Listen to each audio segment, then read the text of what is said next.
કવાને કાંઠે કેળો રસ્તો, કૂવો એની બાજુમાં મોટો રસ્તો, ધોરી માર્ગ. હવે એ કૂવો ગળાવાનું ચાલુ અને એમાં વટે માર્ગુ બાપુ નીકળે ને એમાં એક સંત નીકળ્યા બરોબર, કુંભમાલી છૂટા પડી ગયેલા. હા, કુંભમાલી છૂટા ગુરુ પાહેલી निकली गेला, नहीं चलेगा तुम तुम्हारे रास्ते ना हम हमारे रास्ते, हाँ हम भी नोखा अखाड़ा डालेंगे. हाँ ने निकली गया અને એમાં એ બરોબર રસ્તે આવ્યા ને, એ રસ્તાને કાંઠે કૂવો ને ઓલા કૂવા ગાળે આપણા ગામડાના માણસો તો ઓલા ઘણ ને શીણાની ઘમઘમાટી બોલે ને, એ હુંકારા બહાર આવે ને બાપુ કૂવા મેં ડોકાણા. હા ડોકાણા, ક્યાં કરતે હો બેટે? હાલે કરે બાપુ નમો નારાયણ. देखो बेटा घणे घणे हैं करते हो, नहीं जय सियाराम जय सियाराम. तो घणे घणे हैं के बदले सियाराम चालू कर दो तो यहाँ कुआं पूरा हो जाएगा, इधर तुम्हारा कल्याण हो जाएगा. अच्छा बोला के बापू आए भैया आया. बापू नरेडी जेवा बाल ब्रह्मचारी पकड़े आया, हाड़ा हाथ करता हेठा. बोला कीधु जो बापा जरा प्रेक्टिकल करीने देखाड़ो, जो गण लो. एने जनो बनो हेरखी करीने जटा बटा बांधीने आ लाओ बेटा दिखाता हो. जय सियाराम जय सियाराम जय सियाराम. એટલે ઓલાએ કીધું બાપુ જય સિયારામ ચાલુ રાખો. કે मेरू को तो बहुत रखना है लेकिन है हाथे में से निकल कर पेट में परवर जाता है, ताकि एम से नहीं. आ जोर पे बहुत જોવા જેવું. એક બાપુ બાપુ આવી બારોબાર મઢી નાખેલી અને સેવક સમુદાય વધી ગયેલો. જે પૈસા આવે ને આસન હેઠે દબી દે. કોઈ પગે લાગે આમ દર્શન કરે ને પૈસા મૂકે એટલે બાપુ આસન હેઠે દબી દે. 12 વર્ષનો યોગ ભેગો છો આસન હેઠે થપ્પા હો ગયા. પછી તો બાપુને કોકે કીધું, બાપુને એમ થયું કે અહીંયા રાખવા એની કરતા ક્યાંક ધંધામાં રોકી દઈ. ભાઈને કીધું મુંબઈમાં કાંઈ ધંધો હોય તો કે પેટ્રોલ પંપમાં રોકો બાપુ. अच्छा उसमें कितना कमानी है? कि बापू 1 लीटर में 1.5 रुपया मिलता है. अच्छा 1 लीटर डीजल कितने का आता है? बापू 50 रुपया 55 रुपया का भाव है. अच्छा 50 रुपये में 1.5 रुपया मिलता है. रोकाण में नहीं, अच्छा नहीं है. एमा मारी जेवो खेडू जो. हाँ ए बापू लगे आओ आओ. अरे मैंने हांभळ्या है बापू तुम्हारे क्या धंधा में रोकवा है? भाई क्या धंधा में रोकवा है? हमारे पास पैसा तो है बापू, खेती जैसा धंधा नहीं. खेती में रोक दो, देखो बापू कितना फायदा. मालूम कि ना नहीं मालूम है? हमारे तो बाप दादा की भी खेती नहीं है. हम तो बिहार में रहते थे, हमारे बाप दादा को खेती थी. बड़े बड़े टमाटे का पेड़ थे. बड़े बड़े टमाटे का पेड़. हाँ ટમેટાના ઝાડવા ન હોય એટલા તો ખેડૂત સમજી ગયો કે આ ખોટો વાયુનો પૂર છે, આને ગમે ના હિંહલા ઉતાર દેવાય.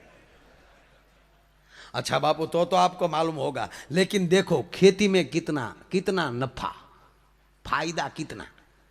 एक बाजरे का दाना धरती में डाल दो तो कितना आता है? अरे बेटा वो तो पूरा खोबा जैसा आता है. हाँ तो कितना फायदा हुआ, एक का कितना हुआ?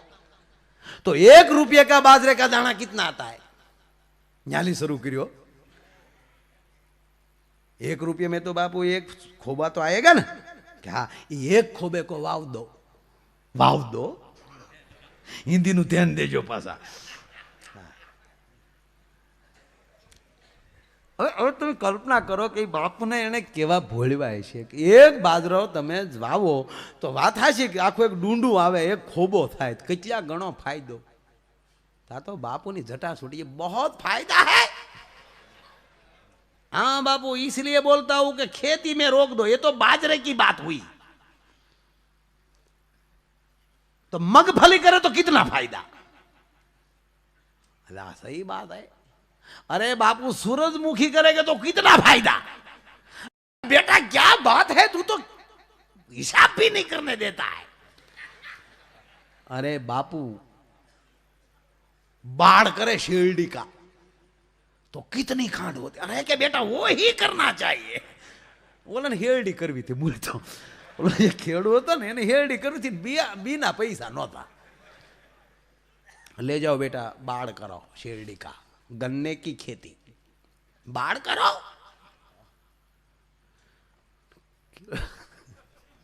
આ મહાત્માએ બિચારાએ કાંઈ સમાજની કાંઈ ખબર નહીં, ભજન સિવાય કાંઈ નહીં બાપુ। અને બોલો માળો અમુક અમુક બોલીએ બહુ હોશિયાર હોય। બહુ વાવાઝોડું આવ્યું ને તો મોદી સાહેબ ધોડ્યા જતા છે આપણા વડાપ્રધાન। પવન એટલો આવ્યો ઉડાડી નાખે એવો। પછી એમ છો કે હારું ઉડી જાય। હું દોડતા જતા હતા ને એક ઝાડને થડને બધ ભરી ગયા। ઝાડને બધ ભરીને મોદી સાહેબ 2 કલાક 2 કલાક પછી પવન પવન થંભી ગયો, શાંત થઈ ગયું। માણસને ખબર પડે કે મોદી સાહેબ બોલ કે એટલે પબ્લિક તો ભેગું થઈ જાય। ઝાઝુ માણસ આવી ગયો તો ન્યા ભાષણ ચાલુ કર્યું। भाइयों आज अगर मैं ये पेड़ के बाजू में न खड़ा होता, अब पेड़ को मैंने न पकड़ा होता तो वो भी उखड़ गया होता। बहनों भाइयों मोड़ू पड़વું જ નથી તમે હું કર્યો છે। अच्छा हुआ यहां से मैं गुजर रहा था, पेड़ को देख गया हिलते हुए।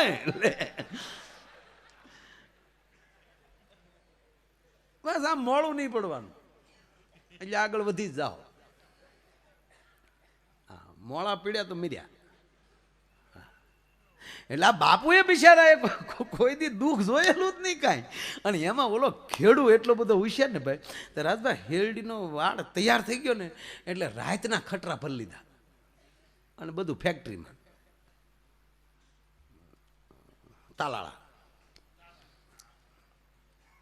હમણાં હેરડી બધી તાલાળા જ ભેગી થવાની છે થોડાક। રાતનો તમને કોઈ હેરડી ફેક્ટરીમાં પોગાડી દીધી ને ઓલા પડસા ને પાંદડા રાતે હળગાવીને આખું ખેતર હળગતું હતું ને ઓલો દોડીને ગયો, એ બાપુ ચલો ચલો अपना बाढ़ जल गया। बाढ़ जल गया કીધું ને બાપુએ પોખ મૂક્યો તો એ તો બાપુ ભજન ભૂલી ગયા। एक જ વાત, दुनिया में सब कुछ करना लेकिन बाढ़ मत करना। तबला बजाना लेकिन बाढ़ मत करना, मंजीरा बजाना मतलब बाढ़ मत करना। અને પછી એને એટલે બીજી વાત એ થઈ કે દુનિયામાં જે રોવે છે એના વાડ હળગી ગયા હોય એ જ રોવે છે। તે જે રોતા ફાળે ને કે तुमने भी बाढ़ किया था बेटा। अरे एक દીકરી હારે જતી હતી ન્યા ગયા, હટ જાઓ હટ જાઓ હટ જાઓ। તો એને એમ છો કે બાપુ આશ્વાસન દેવા આવ્યા છે।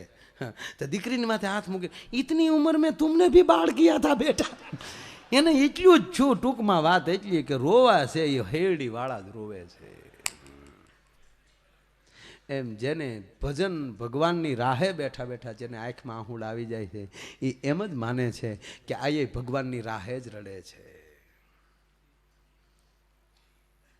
જેને જેની જેવો જેવો વિષય। હમણાં નહીં ત્યારે છોકરાને સાહેબે સ્કૂલમાં ઊભો કર્યો કે બેટા તારું ગણિત બહુ સારું છે। અને ગણિતમાં મેં જોયું તારા માર્કશીટ જોયું મેં, ગણિતમાં 99.99 બહુ સરસ છો ગણિતમાં બેટા। તો બોલો કે હોય જ નહીં, આ ગણતરી વાળાના છોકરા છે એમ ક્યાં। તો બેટા એક દાખલો પૂછો કે તારા બાપા લાલભાઈ પાસેથી 4 લાખ રૂપિયા લઈ આવે, લાલભાઈને 2 વર્ષ પછી તારા બાપા 2% વ્યાજ લેખે પરત આપે તો 2% વ્યાજ સાથે તારા બાપા લાલભાઈને કેટલા રૂપિયા પાછા આપે? બોલો કે એકેય નહીં। અરે બેટા કેમ 1 રૂપિયો નો આપે? લે મારો બાપુ 1 નો આપે। કેમ ગણિતથી અજાણ્યો છો? ગણિત નથી જાણતો? ગણિત તો જાણો છો પણ તમે મારા બાપાથી અજાણ્યા છો। તમે મારા બાપા ન જાણતા, એને લીધા ન કોઈને દીધા ન ડોહા।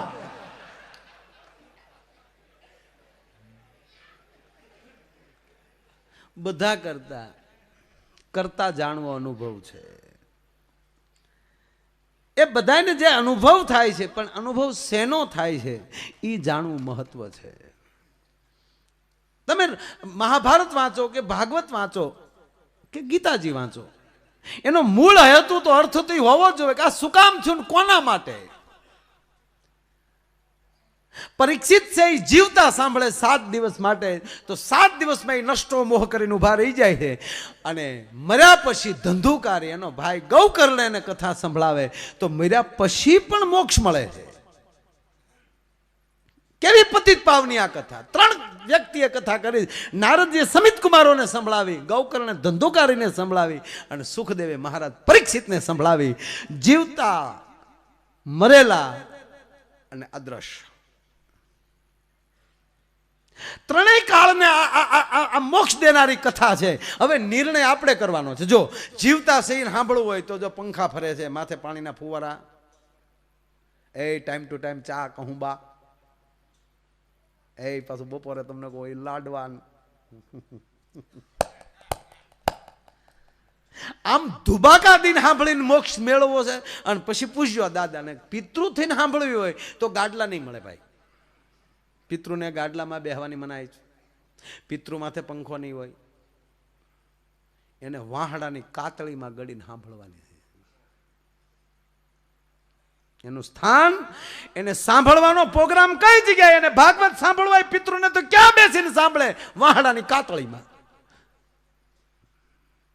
આપણે ઘણા એમ કે આપણે અત્યારે કાંઈ ઘણા આપણે આવતા હોય ને, ઘણા ઓટલે બેઠા હોય એમ ગમે ગામમાં, એક ગામમાં ગમે ત્યાં 1-2 જણા બેઠા હોય, પછી એ છોકરા વાહે ભાગવત કરી નાખશે, કાંઈ આ બધવાની જરૂર નથી. પણ તેથી તને છોકરા તારા વાહે ભાગવત કરશે, તેથી તારે બેહવું પડશે વાહડાની કાતળીમાં. દોષ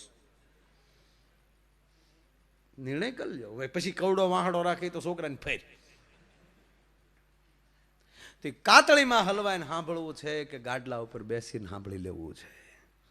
ગાડલા ઉપર બેસીને સાંભળશો તો તમારી 71 પેઢીને વાહડામાં નહીં બેહવું પડે. વાહડામાં બેહીને સાંભળે એને પેઢીનું ન થાય, એનું પોતાનું એકનું થાય. પિતૃ જે કોઈ છે એ પરિવારને નથી તારી એકવાનો, કારણ કે પરિવારથી પર થઈ ગયો છે એટલે પિતૃ બન્યો છે. એને પરિવાર કોઈ લેના દેના નથી. પણ જ્યારે તમે આ શરીર આ પંચભૂતના ખોળિયામાં બેઠા છો નામ ધારણ કરીને, ત્યાં સુધી તમે પરિવારના છો. અને તમે એક સાંભળી લેશો તો વાહ એમ કહેવાય કે 71 પેઢી તરી જાય. એને પછી વાહડામાં નહીં બેહવું પડે. એટલે આપણે નક્કી કરવાનું.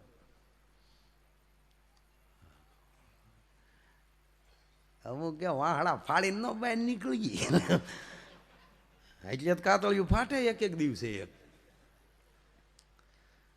છે મજા. આ સમાજ છે ભાઈ, આમાં બહુ પોસું ન મુકાય દાદા. હા, બોલો નથી એક જણો 4 સવારીમાં મોટરસાયકલ લઈને નીકળ્યો. હજી દાદા ભારતમાં હજી નક્કી જ નથી થયો, એમાં ગુજરાત અને ગુજરાતમાં સૌરાષ્ટ્ર, કયા વાહનમાં કેટલા સામે હજી સુધી કોઈ નક્કી જ નથી કરી શકી. એમાં ઓલી મારુતિ વાહનમાં તો કેટલા નીકળે નક્કી નહીં. મોટરું હાફચ્યું હોય આખ્યું. અને એમાં જ્યાં સકરડામાં, ઓહો, એક પીએસઆઈ ઉભા થાય ને, સકરડો ઉભો રખાયો. હવે રાખ ઉતાર બધાને હેઠા 35 હાલવેલા હેઠા ઉતાર. બોલો કે સાહેબ જાવા જો, જાવા જ દેવો છે કવ એમ કરીને હેઠા ઉતાર. બધાને હેઠા ઉતારે. એ કે હવે મારી નજર સામે ભેર ત્યાં હમાડ્યા કેમ એ જોવું મારે. ગજબ ગજબ છે.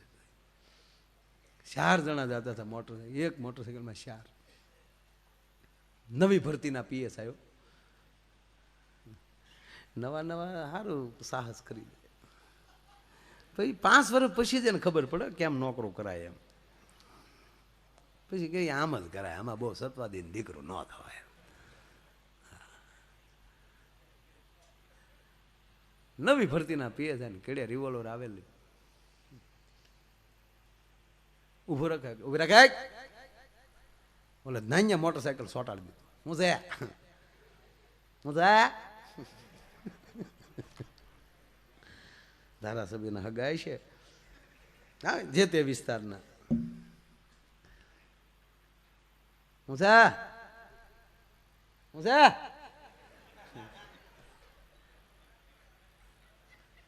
કેમ શાર બેહાડ્યા? ઓલો પાછો વળો કે હાલે 5મો કારે ઉતરી ગયો. સાહેબે રાજીનામું આપી દીધું કે આ ભામ ભેગી નોકરી કરાય. હે પૃથ્વી પવન ને પાણી એને આપ્યા ઉલટ આણી. આ રહેવા માટે ભગવાને મને તમને ધરતી આપી છે, સુગંધી પવન આપ્યો છે. અને આપણા જ કવિ કાગ બાપુ લખે છે, કઈ દરિયા તણો ક્યારો કર્યો એનો કુવો ઈ કેવડો ઘસે ઓલકો સગા કનનાર ઈ ખેડૂત ઊભો ક્યાં છે.